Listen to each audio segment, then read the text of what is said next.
شب همه چی از یک جاده خیس و تاریک توی دارتفورد انگلیس شروع شد. مایکل و همکارش ران داشتن از جاده لندن رود میگذشتن که چشمشون به یک چیزی میافته. مایکل دید یه نفر کنار جاده زانو زده بود، نفس میزد و کاملا مشخص بود که حالش اصلا خوب نیست.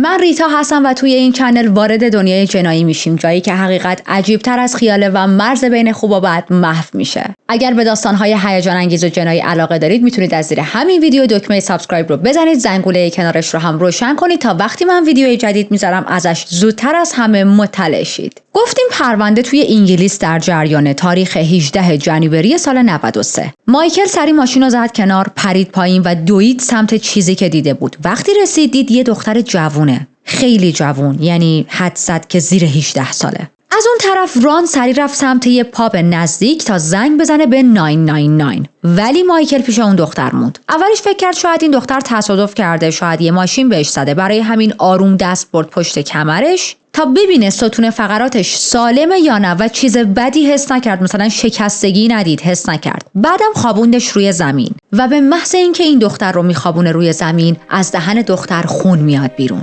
شدت خونریزی انقدر زیاد بود که تمام لباسش خونی میشه. هنوز 1 دقیقه از این صحنه نگذشته بود که نفس کشیدن اون دختر قطع میشه و مایکل شروع میکنه به CPR دادن. مایکل CPR بلد بود. آمبولانس سری رسید، امدادگرا اومدن سراغ اون دختر. مایکل تا لحظه آخر پیش اون دختر وایساد و وقتی امدادگرها لباس اون دختر رو پاره کردن، بریدن، تازه فهمیدن با چی طرفن. اون دختر تصادف نکرده بود و تمام این اتفاقا یک اکسیدنت نبود، بلکه یک حمله وحشیانه با چاقو بود. زخما انقدر عمیق بودن که بعضیاشون به 15 سانتی متر میرسیدن. با اینکه نیروهای امدادگر تمام تلاششون کردن، اما دیگه دیر شده بود و ساعت 7 عصر، یعنی فقط 4 روز بعد از تولد 16 سالگی این دختر، جونش رو از دست داد و از دنیا رفت. از اون لحظه به بعد عملیات آرتیست کلید خورد که یکی از بزرگترین عملیات جستجو در انگلیسه. یک عملیات گسترده برای پیدا کردن قاتلی که هنوز داشت آزاد میگشت و معلوم نبود که ممکنه دوباره به یکی دیگه حمله کنه یا نه. جامعه‌ای که تا چند روز قبل درگیر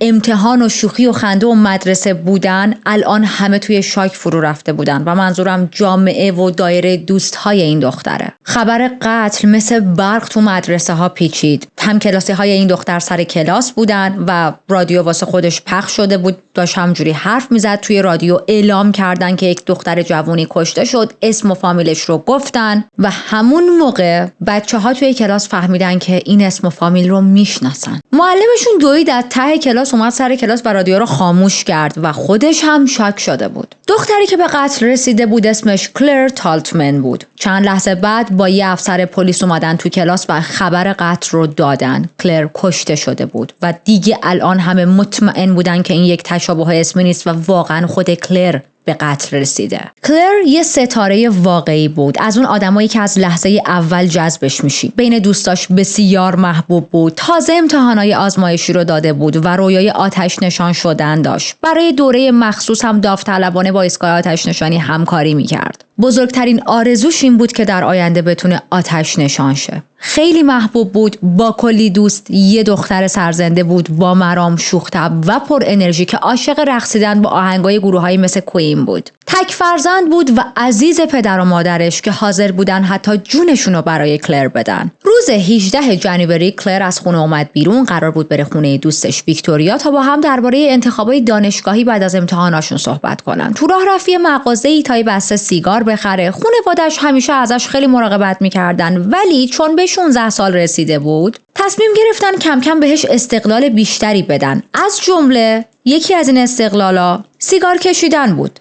کلر هم سیگار کشیدن رو دوست داشت، پس اجازه داشت تا حد کمی سیگار بکشه. مثلا یه آزادی دیگه‌ای که به کلر داده بودن این بود که مسیرهای کوتاه رو خودش بره و نخوان اونا ببرن بیارنش، مثل خونه همین دوستش که میخواست بره ببینتش، ویکتوریا. بعد از مرگش پلیس سری کل اون منطقه رو بست و بازرسی‌های گسترده‌ای رو شروع کردن. کرایم سین توی یک کوچه باریک بود، ولی وقتی پلیس وارد کرایم سین شد تقریباً هیچ مدرک جنایی خاصی اونجا نبود. برای همین خیلی زود به این نتیجه رسیدن که احتمالاً کلر توسط کسی که میشناخته به قتل رسیده. مردم اون منطقه حسابی ترسیده بودن. چند تا شاهد گفتن که اون موقع یه مرد با یه کاپشن رنگ روشن رو توی همون خیابون دیدن، اما چیزی که ماجرا رو ترسناکتر میکرد این بود که این اولین حمله این شکلی توی اون حوالی نبود. چند سال قبلتر، یعنی توی 21 دیسمبر سال 1998، یک زن 27 ساله‌ای شیفت کاریش تموم شده بود، شیفت شب بود و داشت میرفت خونه که توسط یک مرد مسلح به اسلحه و چاقو روبوده میشه. اون مرد با همین اسلحه و چاقو زن رو تهدید میکنه، میکشونه به یه معدن و اون معدن نزدیک در واقع پر شن و ماسه بود. لباسای این زن رو پاره کرد، ازش کلی عکسای برهنه گرفت، با دستمال دهنش رو بست و با چاقو هی زمین کنار سرش رو سوراخ میکرد. میدونید یه حالتی که انگار میخواسته سر این زن رو توی اون سوراخ فرو کنه و بله، در حالی که این زن زنده است. چندین بار به این زن تجاوز میکنه. بعد با یه کروات یا یه چیز روبان مانندی تلاش میکنه که خفش کنه. حالا چرا میگم کروات یا روبان؟ به خاطر اینکه تو بعضی منابع گفته بودن کروات، تو بعضی منابع گفته بودن روبان. حالا ما اصلا میگیم پارچه و یه قسمتی از اون پارچه پاره شده بود، اما بعدها پلیس توی صحنه اون قسمت پاره پارچه رو پیدا نمیکنه و حالتیه که انگار قاتل اون تیکه رو برای خودش برداشته و رفته و یا حالا خیلی اتفاقی گم شده. بعد از اینکه تجاوزاش به این زن تموم شده بود، 5 بار چاقو فرو کرده بود تو کمر این زن. این خانم بیهوش شده بود. این فرد مهاجم، این مرد، فکر کرده بود که این زن از دنیا رفته و شروع کرده بود روش خاک ریختن و فرار کرده بود، ولی این خانم هنوز زنده بود. اون زن تمام طول شب رو در حالی که واقعا هوا سرد بود و یخ زده بود و خب برهنه هم شده بود دیگه، وسط اون معدن خوابید تا بالاخره بعد از چندین و چند ساعت هوشیار شد. خودشو کشون از اون شیب آورد پایین، با کلی سختی تونست فریاد بزنه، توجه بقیه کارگرهای معدن رو جلب کنه. اونام به سرعت اومدن سراغش، کمکش کردن. یه دسته دیگه رفتن پلیس رو خبر کردن. خوشبختانه این زن از دنیا نمیره، نجات پیدا میکنه، اما 9 روز تمام تو بخش مراقبت‌های ویژه بستری بود تا جراحاتی که براش به وجود اومده خوب شه. حالا سوال اینجاست، آیا قاتل کلر همون مرد میتونه باشه؟ روز بعد از قتل کلر پلیس یه تماس تلفنی گرفت از طرف یه مرد. شخص تماس گیرنده گفت که شب حادثه تو همون منطقه در حال رانندگی بوده و یه مرد با موهای فرفری و تیره رو دید که روی خط عابر پیاده نزدیک محل قتل داشته راه میرفته. اما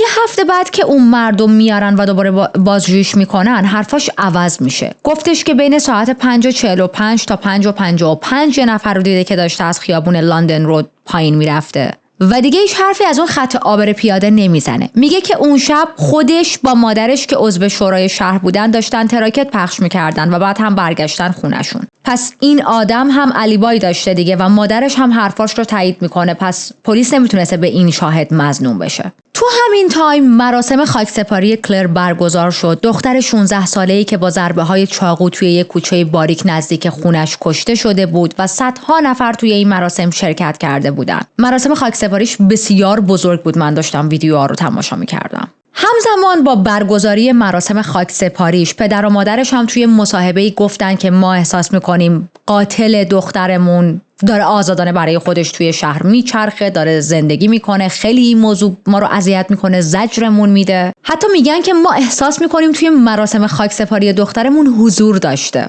و خب این خیلی وحشتناکه. You look around and you hope it's someone you don't know, but we don't know. Because unfortunately you start to look. I don't even know if that person was there today. Right.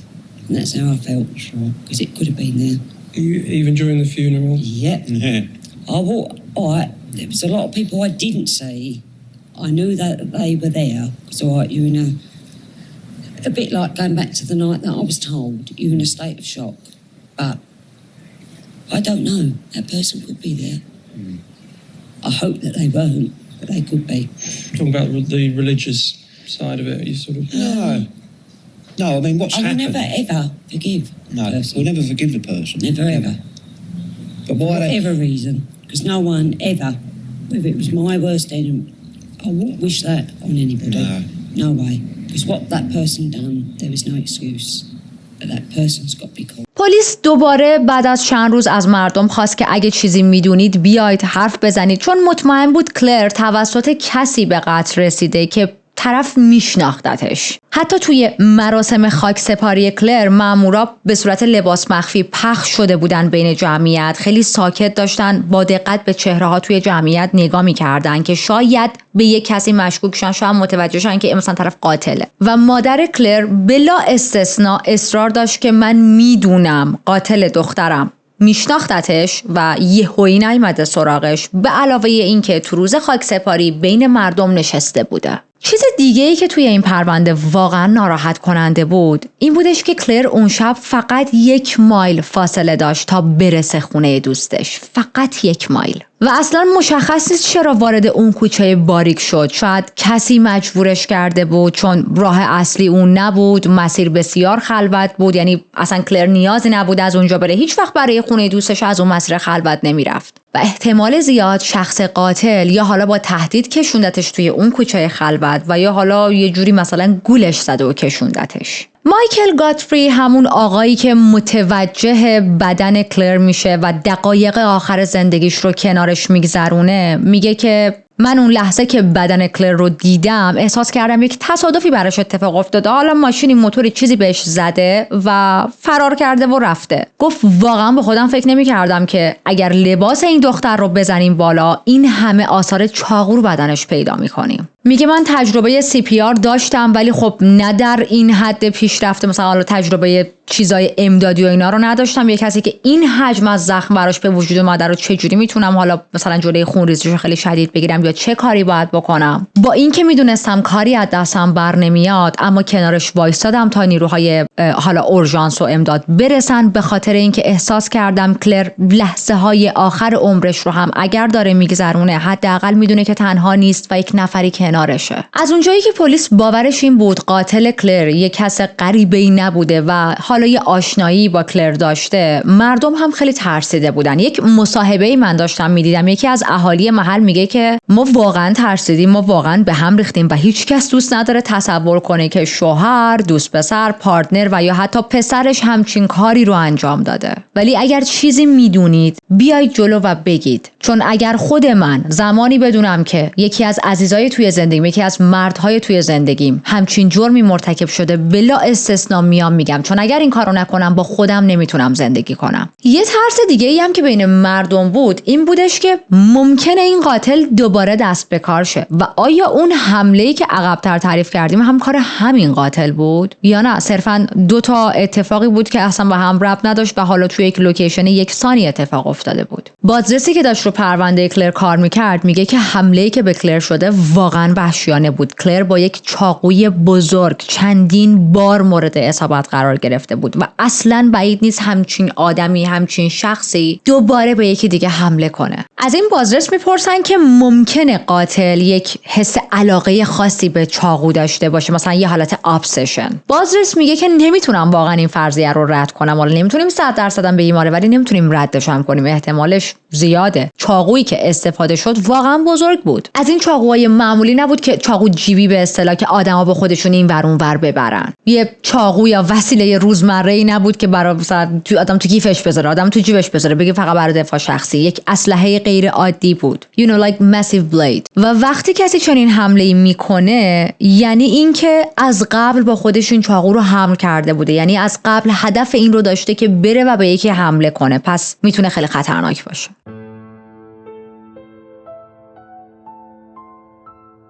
روزها گذشت، تبدیل شد به هفته ها شدن ماه و هنوز قاتل کلر گیر نیفتاده بود. 2 سال و 9 ماه بزنیم جلو تا اینکه دقیقاً همون ترسی که تو دل همه بود واقعی شد. حمله بعدی اتفاق افتاد. 17 اکتبر سال 95 توی یک لوکیشنی که فقط چند دقیقه با اون محل قتل کلر فاصله داشت، یه زنی داشت زیر یک پلی قدم میزد که یهو مردی بهش نزدیک میشه. قبل از اینکه این خانم بتونه هر ریاکشنی نشون بده، اون مرد این خانم رو میگیره میکشه اون طرف و شروع میکنه به ضربه زدن به این خانم با چاقو. و واقعا عجیبه که این زن زنده موند. خودش بعدها میگه من فقط داشتم نان استاپ جیغ میکشیدم و زانو زده بودم و فقط یک امید داشتم که یعنی میشه این آدم بی خیال من شه و جونم رو نگیره. و به طرز عجیبی همون لحظه این اتفاق افتاد. قاتل ولش کرد و رفت. چون اون زن خیلی شاک شده بود و همه چیز خیلی سریع اتفاق افتاد، اصلا نتونست چهره قاتل رو برای پلیس توصیف کنه، ولی شاهدهای چیزایی دیده بودن.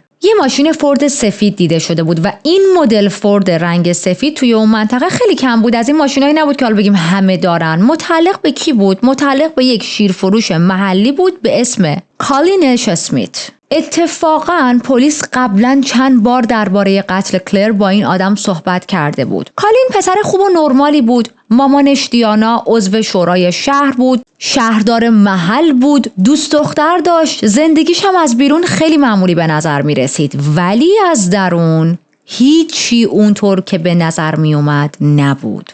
کالین هیچ وقت خونه رو بدون چاقو ترک نمی کرد. پلیس هم بالاخره تونست حکم بگیره و بریزه خونه این آدم رو بگرده. اتاق به اتاق، کشو به کشو، تا اینکه رسیدن به یک چاقو. دقیقاً همون چاقویی که زیر اون پل باهاش حمله شده بود به اون خانوم. ولی این تازه شروع ماجرا بود، چون لابلای وسایلش یه سری چیز دیگه پیدا کردن، از جمله یک دفترچه خاطرات. دفتری که کالین از اواخر دهه 80 شروع کرده بود به نوشتنش. توش با جزئیات کامل اعتراف کرده بود که همون آدمیه که اون زن بیچاره رو توی معدن دزدیده بود. حتی تو یکی از نوشته ها اون حمله رو یک شاهکار خطاب کرده بود. گفته بود 95% موفق بودم. ببینید درصد میذاشت برای حمله ها و افکاری که داشت. و وقتی فرداش از تلویزیون فهمیده بود که قربانی زنده مونده، برای خودش یه قولی میذاره. میگه دفعه بعد یا انجامش نمیدم یا به بهترین شکل انجامش میدم. و فکر میکنید بین وسایلش چه چیز دیگه رو پیدا کردن؟ همون تیکه پارچه‌ای که گفتیم تو اون معدن یه پارچه گم شده بود، یه تیکش انگار پاره شده بود و توی صحنه نبود، حالا متعلق به کروات یا یه روبانی چیزی بوده. اون تیکه پارچه همونی که برای خفه کردن اون زن استفاده شده بود تو لوازم کالین بود، مثل یه تیکه فاکینگ اویدنس که از هل کرایم سین باقی مونده بود. یه سری لباس هم پیدا کردن توی خونه کالین که روش لکه‌های خون وجود داشت، اما چیزی که بیشتر از همه واقعا باعث شاک پلیسا شده بود همون دفترچه خاطرات بود. دفترچه‌ای که سالها کالین توش چیزهای خیلی دارک نوشته بود، پر بود از یادداشت‌های ترسناک و تاریک. نوشته بود که یه بار چجوری تلاش کرده بود به یه خونه سالمندان وارد بشه و باز کنارش درصد گذاشته بود، زده بود درصد موفقیت 20. یعنی 20% دیگه، 20%. زیرش نوشته بود که اون خونه پیرمردا فاجعه کامل بود، بهتر راجبش حرفی نزنم. یعنی میدونید سوایه حالا کار واقعا وحشتناکش داشت تحقیر هم میکرد. توی یه صفحه دیگه نوشته بود یکی از دوستان منو روانی صدا میکرد ولی هیچ کدومشون به هم شک نکردن. آخرش قصر در رفتم. حتی خودم زنگ زدم به پلیس و یه سری جزئیات حمله رو بهشون گفتم. حتی نیروی پلیس رو تهدید کردم که اگر قربانی توصیفی از چهره من بده میرم و یک دختر مدرسه‌ای رو میکشم. دفترش پر بود از نقشه‌هایی برای حمله‌های دیگه، ولی هیچ جا مستقیم درباره قتل کلر چیزی ننوشته بود. خودش اعتراف کرده بود که حمله سال 88 توی معدن رو اون انجام داده. توی دفترش دیگه همینطور به چاقو زدن اون خانوم توی سال 95 زیر پل اعتراف کرده بود و برای همین توی 20 دیسمبر سال 96 دادگاه بهش 3 تا حبس ابد داد. کالین میره زندان، اما نه برای قتل کلر و پرونده ما هنوز ادامه داره. وقتی ازش پرسیدن که چرا سال 95 اون زنو با چاقو چند بار بهش ضربه زدی، میگه که اون روز من از شدت عصبانیت داشتم میسوختم. فکر میکردم دوست دخترم داره بهم خیانت میکنه. داستان چی بوده؟ رفته بوده سر کار دوست دخترش که بره دنبالش، مثلا حالا ببرتش خونه. 15 دقیقه دیر رسیده بوده. دوست دخترش خودش رفته بوده و بلا استثناء اولین فکری که تو سر کالین اومده بوده این بود که اوکی 15 دقیقه دیر رسیدم، پس سری دوست دخترم رفته با یکی دیگه. یعنی شما میزان بدبین بودن و بددل بودن رو ببینید، واقعا نکست لوله. و انقدر از این موضوع عصبانی میشه که میگه شروع کردم توی خیابون دور زدن دنبال یکی بگردم که خشم و عصبانیت هم رو روش خالی کنم. یعنی آدم وسط خیابون جیشش هم میگیره، انقدر سری دور نمیزنه تو خیابون یه جا رو پیدا کنه و مثلا بشاشه. ولی کالین داره میگه به محض اینکه ذره خشم حس کردم باید میرفتم و به یکی آسیب میرسوندم که این خشم مثلا جیش از بدن من خارج شه. یک عالمه منتظر وایساده بوده. میگه حتی لحظه های آخر وقتی کیس مورد نظرم رو پیدا نکردم یه مردی رو دیدم که داشت رد میشد و پیش خودم گفتم که بذار به همین مرد حمله کنم. بعد پشیمون شدم، گفتم نه یک زن بهتره و همون موقع دیدم یه زنی داره رد میشه و گفتم این خوبه. یعنی رسما میرفته بیرون، بقیه رو دید میزده و اینجوری بوده که نه این نه، اون یکی هم نه، این خوبه، این واسه کشتن خوبه. تارگت لاکت. بعدش که با چاقو حمله کرده بوده میگه با خیال راحت رفتم خونه، چاقومو یه جا قایم کردم و دوباره از خونه زدم بیرون، رفتم توی یک باری بیلیارد بازی کردم. و حالا یک کشف باور نکردنی دیگه، کالین توی مراسم خاکسپاری کلر شرکت کرده بود. نه تنها کلر رو میشناخت بلکه با خانواده‌اش توی یک باشگاهی هم وقت میگذروند. میدونید یک کلابی که مثلا آدم‌ها توش ثبت نام میکنن، یه سری اسپورت‌های خاص انجام میدن، یه سری فسیلیتی میگیرن. یعنی اون شب تولد 16 سالگی کلر که همه با هم توی باشگاه آواز تولدت مبارک خونده بودن، کالین هم اونجا بوده و بعد تبدیل شد به همون قاتلی که چند روز بعد کلر رو توی کوچه تاریک با چند تا ضربه چاقو کشت. ولی خب پلیس هنوز نمیتونه با مدرک این قتل کلر رو به کالین ربط بده. با اینکه کالین از همه لحاظ با مشخصات مظنونی که بقیه شاهدها گفته بودن همخوانی داشت، منطقه رو بسیار خوب میشناخت و با قربانی آشنایی قبلی داشت، یه مشکل خیلی بزرگ بود. در واقع 2 مشکل. یکی این که کالین اصلا توی اون دفترچه خاطراتش راجع به قتل کلر چیزی ننوشته بود و دوم این که کالین یک علیبای خیلی بزرگ داشت. مادرش دایان که گفتیم شهردار و عضو شورای محلی بوده میاد و شهادت میده، میگه اون شب کالین با من بوده. ما داشتیم برگه های تبلیغاتی پخش میکردیم. چطور امکان داره پسر من قاتل باشه؟ تمام مدت با من بوده. و بله، ایشون همون آدمیه که یک بار به پلیس گفته بود یکی رو دیده، مشخصات دروغ هم داده بوده که پلیس رو از پرونده گمراه کنه و گفتیم که پلیس نمیتونست بهش کاری داشته باشه به خاطر اینکه علیبایی داشته و مادرش شهادت داده بوده. ماجرا وقتی عجیب تر میشه که پلیس، مردم، بقیه میفهمن مادر و پدر کالین، یعنی هر دو والدینش، میدونستن که کالین همیشه با خودش چاقو حمل میکرده و این چیز عادی نیست. میدونیم مثلا شما ممکنه راجع به بچه‌ت بگی خیلی شلخته است، تختشو هیچ وقت تمیز نمیکنه، یا مثلا همیشه آدامس تو کیفشه، یا چه میدونم مثلا بیرون میاد دستاشو نمیشوره. ولی این چیز عادی نیست که بگی بچه‌م همیشه عادت داره به خودش چاقو حمل کنه. این خیلی خطرناکه. حالا اینجا رو داشته باشید، بعد از قتل کلر پدر کالین چاقو رو از کالین گرفته و نابودش کرده. سال 97 پدر کالین که اسمش اوبری بود و به جرم مانع شدن از اجرای عدالت به 12 ماه زندان محکوم کردن. و درست قبل از اینکه پلیس بخواد خونشون رو بگرده در رابطه با پرونده قتل کلر، این چاقو رو نابود کرده بود این پدر بزرگوار. اوبری خودش به پلیس اعتراف میکنه، میگه آره من چاقو رو ذوب کردم، تیکه تیکه کردم و بعدم انداختم دور. وقتی بهش میگن چرا این کارو کردی، پس میدونی پسرت کاری کرده، میگه نه اون که کاری نکرده، من این کارو کردم که میدونی چون پلیسا همش دنبال اینن یه چیزی از آدم پیدا کنن. حالا میومدن میدیدن مثلا پسر ما یه چاقو تو خونه داره، میخواستم بگن آن تو 100% قاتلی. برای اینکه واسمون دردسر درست نشه من گفتم جاست این کیس پس اصلا چاقو ما تو خونه نداشته باشیم و به این بردم. ایزی پیزی لیمون اسکویزی. و خب این کارش واقعا وقفه به وجود آورد توی پرونده. شاید اگر اون چاقو نابود نمیشد پلیس میتونست خیلی چیزها رو زودتر بفهمه و جواب خیلی از سوالها رو پیدا میکرد. از اونور مادر کالین دایان بیرون از دادگاه به خبرنگارا گفته بود که نه خودش و نه کالین هیچ دخالتی توی قتل کلر نداشتن، اما پدر و مادر کلر کاملا مطمئن بودن که قاتل دخترشون کسی نیست جز کالین. چند وقت بعد خود دایان هم به خاطر یه مصاحبه تلویزیونی که داشت بازداشت شد و حالا دیگه در نهایت بعدش آزاد کردن، ولی خب میدونید کلا خانواده مشکل دارین. توی اون مصاحبه سوتی میده، برمیگرده میگه که آره من خودم برگشتم گفتم مثلا به همسرم یا به کالین برگشتم گفتم این چاقو رو مثلا از بین ببرین، گفتم تو رو خدا اون لعنتی رو بندازین دور. پلیسا رو که میشناسین میان الان چششون با این چاقوها میخوره، میگن الا بالله پسر شما قاتله. ولی خب هیچ کدوم از این حرفا مدرک محکمی برای این نبودش که بتونن کالین رو بکشونن دادگاه برای این قتل. حالا کالین که الان رفته زندان 3 تا حبس ابدم داره، اما نه به خاطر قتل کلر.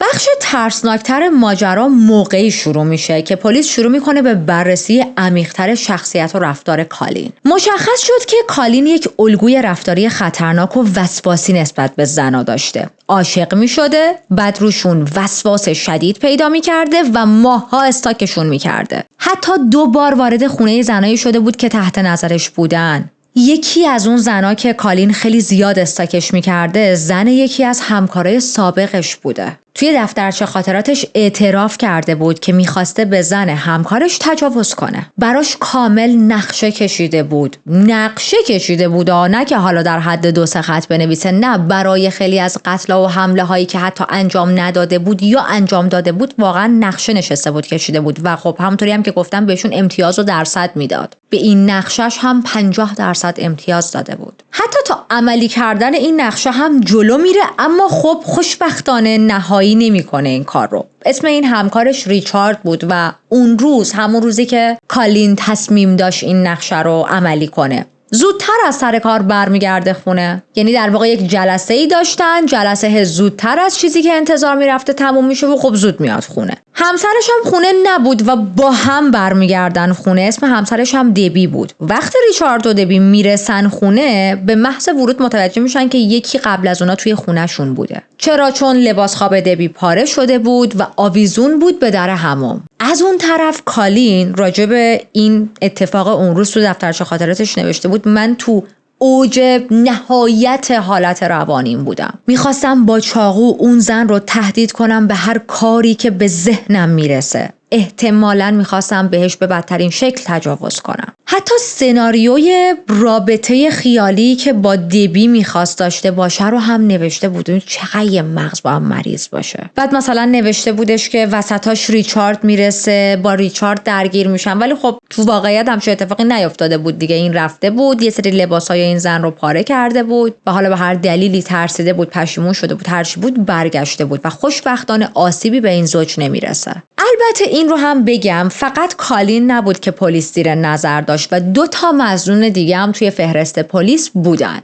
یکیشون پیتر ریورز بود، مردی که توی فوریه سال 94 مادرش رو توی خونهشون با چاقو میکشه، خفش میکنه و با چاقو بهش ضربه میزنه. بعدش هم خودکشی میکنه. توی یادداشتی که گذاشته بود نوشته بودش که داشتن به هم شک میکردن که من کلر رو کشتم. خب این چه خط زمانیه؟ 1 سال بعد از اینکه کلر به قتل رسیده و پلیس خیلی به پیتر واقعا مشکوک بود. مظنون دوم کسی نبود جز رابرت نپر، یه متجاوز سریالی. رابرت 3 تا زن رو کشته بود و این آدم تا سال 2008 به خاطر قتل آخرش به صورت رسمی محکوم نشده بود. حمله‌هاش معمولاً با چاقو و با خشونت وحشتناک همراه بود. اما با گذر سالها پرونده کلر داشت همینجوری سردتر و سردتر میشد تا اینکه تو سال 2003 دقیقاً زمانی که مردم داشتن آماده میشدن برای برگزاری 10مین سالگرد قتل کلر یه اتفاق دردناک دیگه افتاد. توی اون قسمتی، توی اون جاده باریک کوچه مانند بگم بهتره، جاده که نه، تو اون کوچه‌ای که کلر به قتل رسیده بود یه بنر بزرگ عکس کلر رو زده بودن، حالت یاد بود و 1 نفر اون رو پاره کرده بود. یه شخص ناشناس خراب کرده بود کلا این پوستر رو و خب این یه توهین واقعیه دیگه، هم به یادش و هم به خانواده‌اش. اما مردم فراموشش نکرده بودن. اونایی که هم مدرسه کلر بودن هنوزم هر سال براش کارتای کریسمس میفرستادن. حتی معلم‌های قدیمیش هم همین کارو میکردن. همونجوری که گفتم کلر واقعا محبوب بود. تو خونه پدر و مادرش عکس آخری که تو مدرسه ازش گرفته بودن هنوز روی دیوار بود. یه لوح تقدیری که از ایستگاه آتش نشانی گرفته بود به دیوار بود و حتی آتش نشانهای منطقه هم به خاطر کارهای داوطلبانه‌ای که کرده بود همیشه یاد کلر رو تو ذهنشون داشتن. یه عکس دیگه هم کنار عکس‌های کلر توی خونه پدر و مادرش بود. عکس مأمور ارشد این پرونده که از همون روز اول بابت اتفاق افتادن این قتل خیلی ناراحت شد و گفت تا من قاتل کلر رو پیدا نکنم دست نمیکشم و این پرونده رو نمیبندم. خیلی پیگیر پرونده کلر بود، ولی دلیلی که دیگه نتونست به این جدی پرونده کلر رو ببره جلو و پرونده این دختر حل نشده باقی موند اینه که توی سال 97 از دنیا رفت. اون عکس یادبودی هم که توی کوچه نصب کرده بودن و یه آدم بیشعور خری اون عکس رو پاره کرده بود، کار همین مأمور بود. و چون این مأمور خیلی به پدر و مادر کلر حالا روحی، روانی، فیزیکی همینجوری کمک کرده بود، بعد از فوتش عکس اون رو هم کنار قاب عکس دخترشون گذاشته بودن تو خونشون. یه ذره بزنیم جلو برسیم به سال 2003 که یک قانون جدیدی به اسم قانون عدالت کیفری تصویب شد که به هیئت منصفه اجازه میداد اطلاعاتی درباره سوابق کیفری یا رفتارهای قبلی متهم رو تو دادگاه بشنون. رفقای قدیمی کیس نامبر 90 رو یادتون هست؟ ما توی اون کیس هم اشاره کردیم که توی انگلیس یه قانونی بود که توی دادگاه جرائم قبلی متهم رو حق نداشتن بیارن وسط و هیئت منصفه چیزی راجبش بدونه و فقط باید راجب همون جرمی که طرف به خاطرش اومده دادگاه راجب همه چی صحبت میکردن. و اتفاقا بعد از همون پرونده این قانونی که الان توی این پرونده داریم صحبت میکنیم تصویب شد.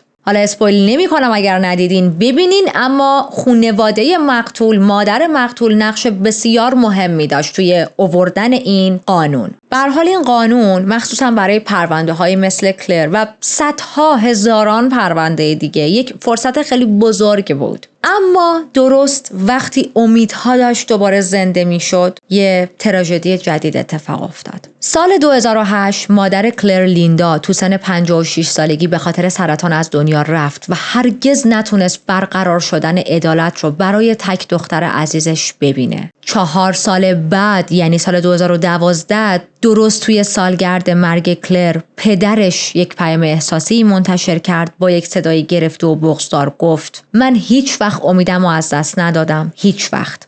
شده 17 سال، یک عمر گذشته. پرونده کلر هنوز بازه، ولی من هنوز امید دارم. نمیتونم با کلمه بگم این ماجرا با خانوادمون چی کار کرد. کلر الان باید 35 ساله می بود. دلم براش یه ذره شده. کلر رفت، مادرش هم رفت. الان فقط من موندم تنها. سعی میکنم قوی بمونم، ولی هنوزم میرم یه گوشه، میزنم زیر گریه، اونم واسه ساعتها. اوکی، بذارید یه اعترافی بکنم. من وقتی داشتم اسکریپت رو آماده می‌کردم و به این ویدیوی پدرش توی تحقیقاتم رسیدم، رسما بغضم گرفت. واقعا سخته. ما که فقط شنونده ایم، وقتی این چیزا رو میشنویم دلمون هزار تیکه میشه. وای به حال اون خانواده هایی که دارن تمام این چیزها رو با جزئیات بسیار بیشتر تجربه میکنن، دارن تمام این لحظه ها رو زندگی میکنن. اما سرنوشت خیلی بی‌رحم‌تر از این حرفا بود و 12 سپتامبر سال 2012 پدر کلر هم از دنیا رفت. توی 62 سالگی با یه قلبی پر از درد، بدون اینکه حتی یک بار روی خوش عدالت برای دخترش رو ببینه.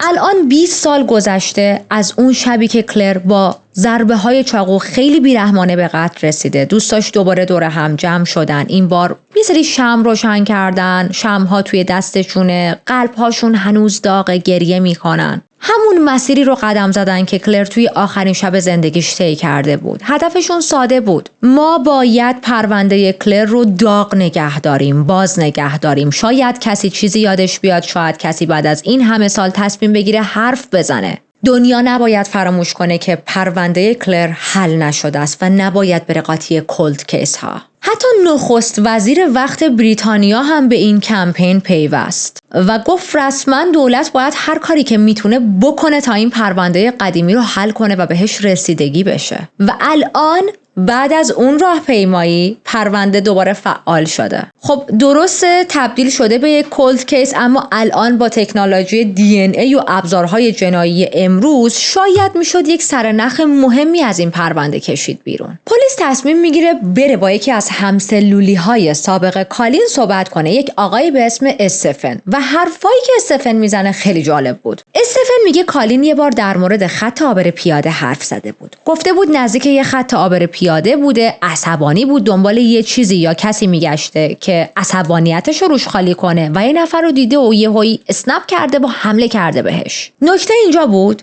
که توی 2 حمله قبلی که کالین بابتش حکم گرفته بود و حالا تو دفترچه خاطراتش هم نوشته بود، هیچ خط عابر پیاده‌ای وجود نداشت. ولی تو نزدیکی جایی که کلر کشته شده بود، بله، یه دونه خط کشی وجود داشت. بعد از حرفای استفن، پلیس تونست توی سپتامبر سال 2013 مجدد حکم بازرسی خونه کالین رو بگیره و بره تا خونش رو بگرده. حالا جالبه بدونید حتی خونه کالین فقط 2 مایل با محل قتل فاصله داشت، یعنی خیلی هم به محل قتل دور نبود. توی اون خونه یه روزنامه پیدا کردن، شماره‌ای که مخصوص سالگرد مرگ کلره و خب این یه نشونه دیگه است. این روزنامه رو اون بار اولی که گشته بودن پیدا نکرده بودن. کالین همچنان الان توی زندان، 3 تا حکم حبس ابد داره به جرم تلاش برای قتل و تجاوز به 2 زن و پدرش همچنان داره انکار میکنه که پسر من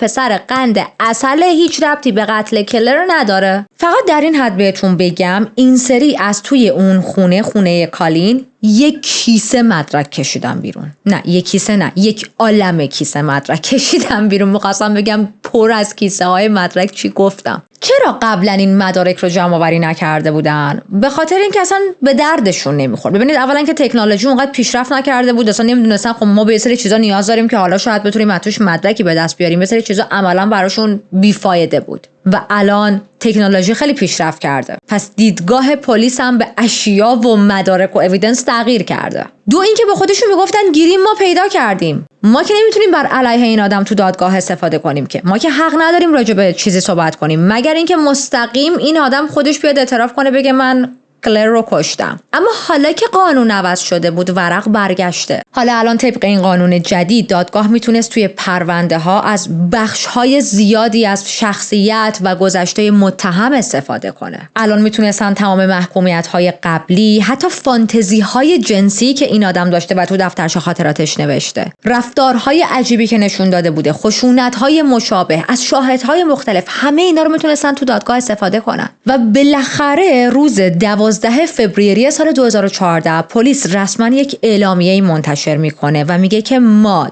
داریم روی پرونده کلر کار میکنیم و اتفاقا به نتایجی هم رسیدیم. و تایم بندی پلیس عالی بود بچه‌ها. تو همون روزی که کالین قرار بود از طرف هیئت عفو برای آزادی مشروط بررسی بشه، دقیقاً همون روز براش پرونده رسمی واسه قتل کلر صادر میشه. دادگاه رسمیش برای روز 6 نوامبر تعیین شد. دادگاهی که قراره بعد از 20 سال یک بار برای همیشه درباره مرگ کلر تصمیم بگیره. قیافه کالین دیدنی بود اینجا. کلی دل خودشو خوش کرده بود که الان میرم، الان نقش یه آدم خوب بازی میکنم و احتمالاً عفو مشروط هم قبول میکنن. و همون موقع پلیس اومد گفت زارت وایسا، ببین وایسا، تو نرو، باهات کار داریم. حالا دادستان پرونده روز اول دادگاه رو شروع میکنه خیلی محکم. میگه که کالین از حمله وحشیانه‌ای که به کلر کرده بوده، حالا سوای این که از قبل برنامه‌شو چیده بوده و تو سر داشته که به این آدم حمله کنه، یک لذت پیچیده و بیمارگونه‌ای هم میبرده.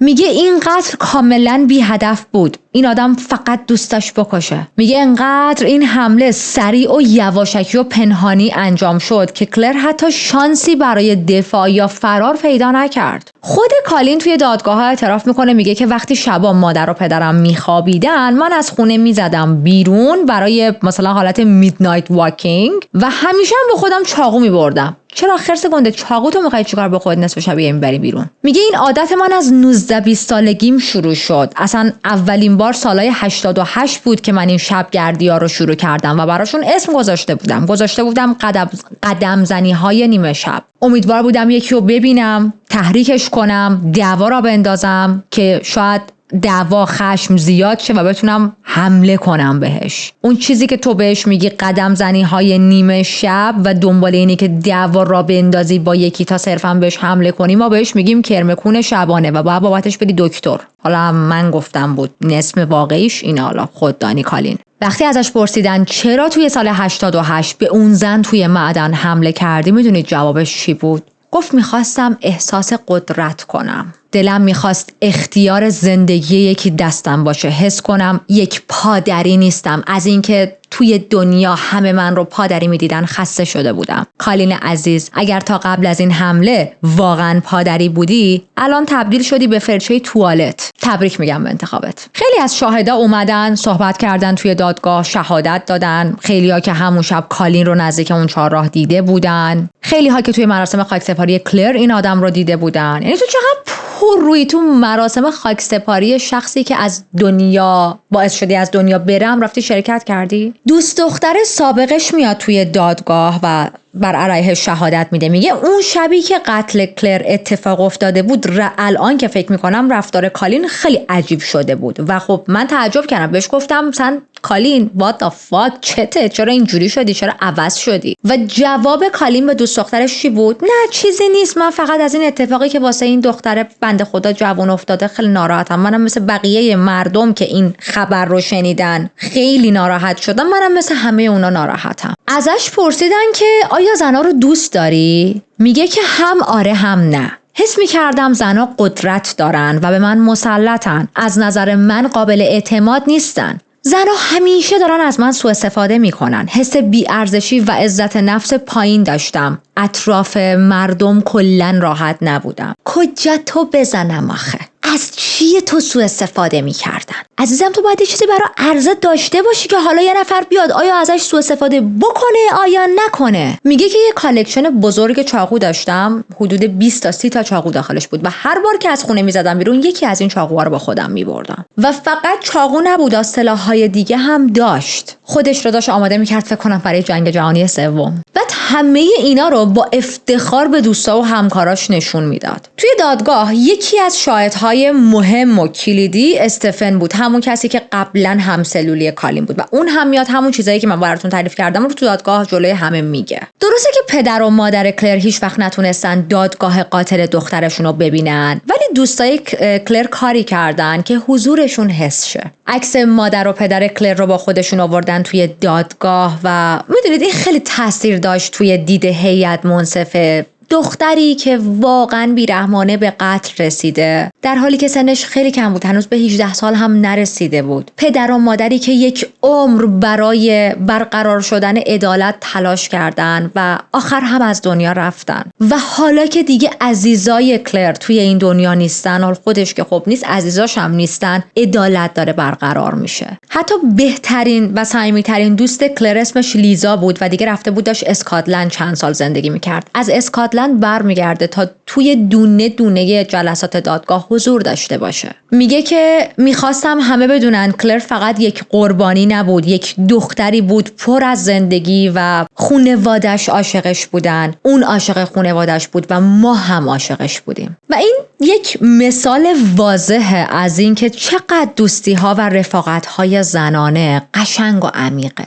حالا اینجا رو گوش کنید. یه بیزار المنت تو دادگاه. مادر کالین که عضو شورای شهر بود از موقعیتش استفاده کرده بود تا از جزئیات تحقیقات پلیس سر در بیاره. تا اینجا همه متوجه شدیم که مادرش کاملا دروغ گفته بوده راجع به علی بایی که برای کالین گفته بوده. اون شب ما داشتیم تراکت پخش می‌کردیم و پیش من بوده، اینا همه دروغ بوده. از اون ورم که پدرش چاقو رو گم و گور کرده. حالا مادرش از جایگاه خودش هم سوء استفاده کرده بود برای دستکاری این پرونده. یه کانفیدنشال میتینگ با پلیس برای این پرونده داشته دعوت شده بوده، ولی توی اون میتینگ مدام دنبال اطلاعات درباره ماشین مورد نظر پلیس بوده و اجازه نمیداده بحث به بخش‌های دیگه برسه. میدونید که همون موقع که پلیس دنبال ماشین کالین بوده اون فورد سفیده رو دیده. الان به لطف قانون جدید دادگاه دیگه این اجازه رو داره، یعنی در واقع دادستانی این اجازه رو داره که توی دادگاه دفترچه خاطرات کالین رو بتونه به عنوان مدرک به همه نشون بده و رفتار و شخصیت این آدم رو جلوی همه رو کنه. هیئت منصفه تازه داشت میشنید که کالین چه طرح‌هایی برای حمله به زنها داشته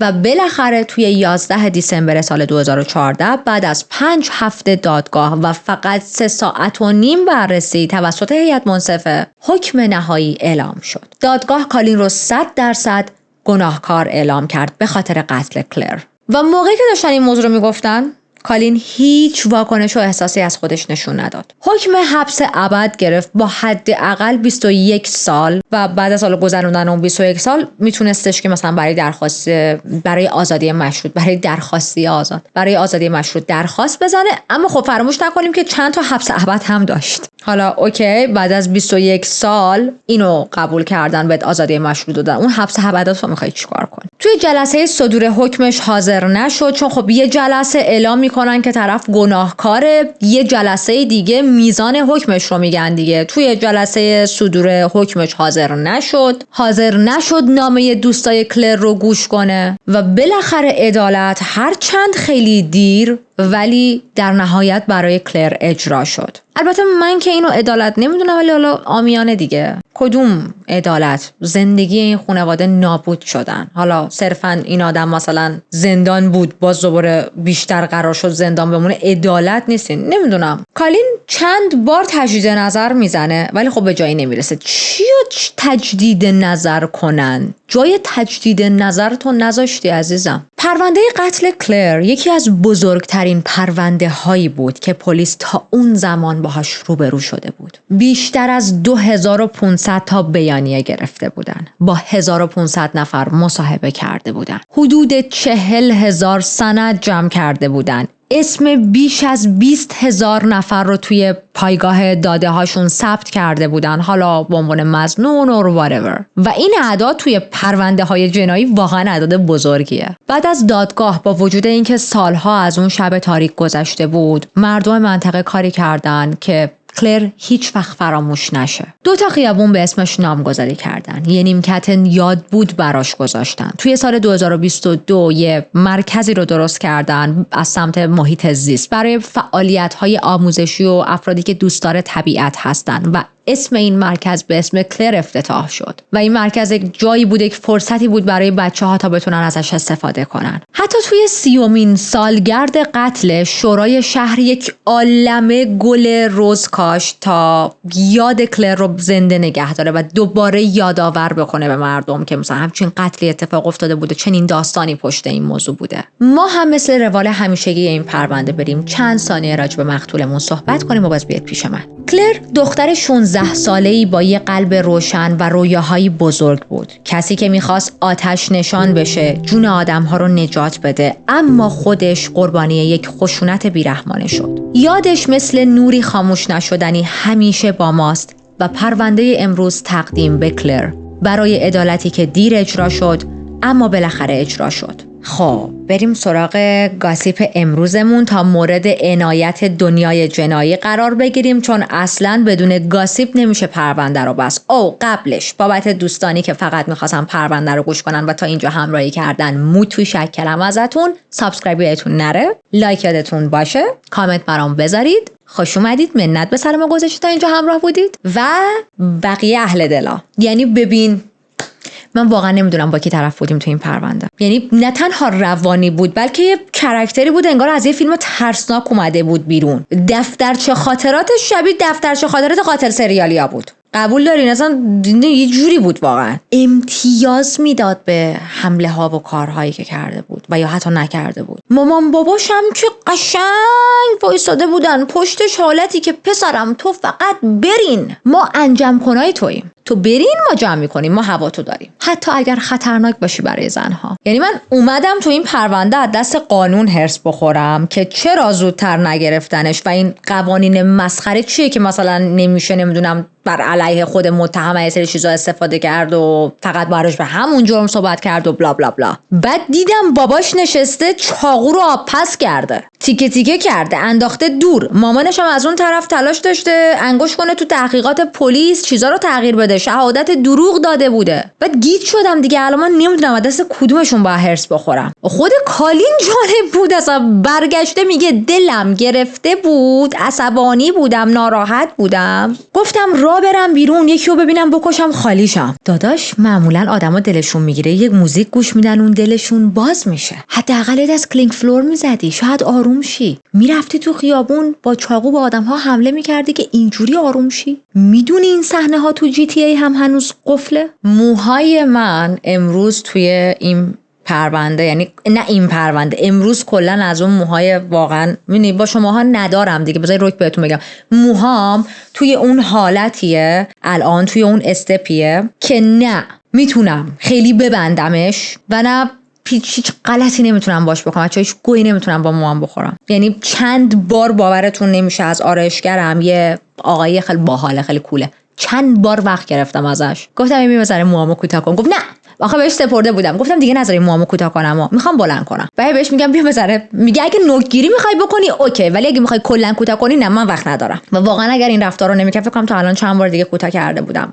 یه ذره دیگه بعد وایسم، یه ذره بلندتر شو اوکی تر میشه، دیوانم کرد دیگه. آخر سر گفتم ولش کن بابا، میبندم موامو. ولی واقعا قبل از اینکه رکورد شروع کنم یه چند ساعتی من حالا چند ساعت بزرگ نماییه، ولی واقعا 20 دقیقه 25 دقیقه شایدم بیشتر، نمیدونم، با این لامصب و ماسکا درگیر بودم که هی ببند، بازش کن، شونه کن، اینجوری کن اونجوری کن. اون حالتی که دوست داشتم نمیشد. امروز موهام دخترای خوبی نبودن، دلم میخواست از ته بزنمشون. الانم خیلی دلم کافی میخواد، خیلی به کافی نیاز دارم. و اینکه مرسی با من تا اینجا همراه بودید، دمتون گرم. من دیگه واقعی برم، به زودی با یه پرونده دیگه میام سراغتون. کامنت یادتون باشه حتما برام کامنت بذارید. فعلا